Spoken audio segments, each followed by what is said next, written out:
जय मङ्गोल। हामी चाहिँ केन्द्र दाइकोमा जाँदैछौँ है।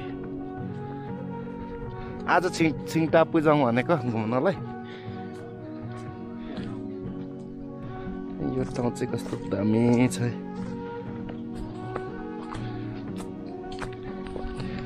हामी चाहिँ केन्द्र प्रसाद कठोर मङ्गोल दाइको घरमा 3 जना खाना खान गइँदैछ। भोजन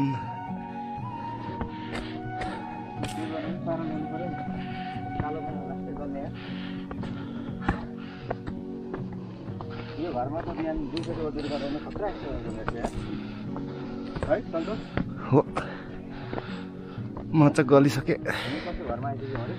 हामी केन्द्र प्रसाद कठोर मङ्गोल दाइको घरमा।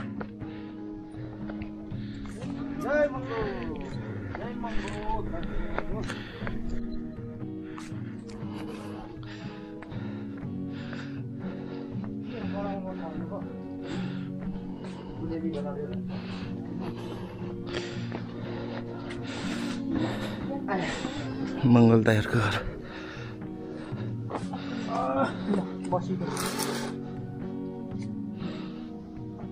के बनाउनुको दाइ हो? के बनाएको गुलेली खै यो बिहान दुध फिट्ने यसलाई भन्छ दाबिलो। यो चाहिँ भयो के अरे ढेँडो ओह्राल्ने। उहिले हाम्रो बाजे बोजूहरूले यसले ओडालेर हामीलाई पिठो ओडालेर भात पस्केर दिन्थ्यो। यस्तोले जाँड चलाउने पनि यस्तै हुन्थ्यो। मैले पनि ओडालेको त। अब यहाँ 3टा चुल्हा थियो र भाँडा थियो भने म तयार सबै देखाइदिन्थेँ। तर छैन अहिले। यस्तो कापे पनि हुन्थ्यो क्या। राखेर यसले चाहिँ भाँडा थिचेर अनि यस्तो अब त्यो भनेको चाहिँ अर्ग्यानिक खाना थिएछ र त्यतिखेर चाहिँ हाम्रो ठुलो पिर लाग्थ्यो। जब दाबिलो र पिठो रेडी हाबे भएपछि अब भात बिग्रियो। तर अहिले सम्झिँदा त्यो चाहिँ एकदम अर्ग्यानिक नम्बर 1 खानुपर्ने खाना चाहिँ त्यो रहेछ। हाम्रो केन्द्रीय सदस्य चन्द्रमान दाई, सन्तोष लासिम दाई,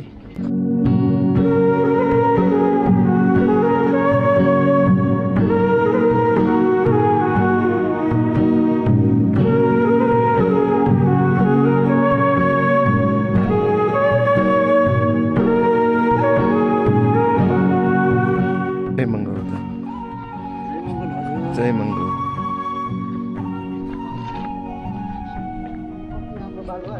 के बराबर छ त अरे फिनिसिङमा कहाँको अरे यो बालुवा? अब हाम्रोतिर त मेचीको दिन्छ कि यस्तै हुन्छ। तर यस्तो मिन हुन्छ त्यो पनि। मेचीले मात्रै चलाउँछ तल पनि।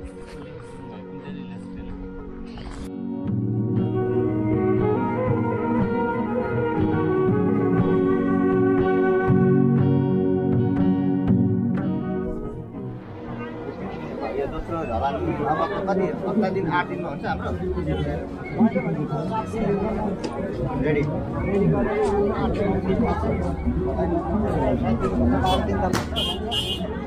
12 दिन त लाग्दैन। 12 दिनमा चाहिँ ढोका सक्नु भने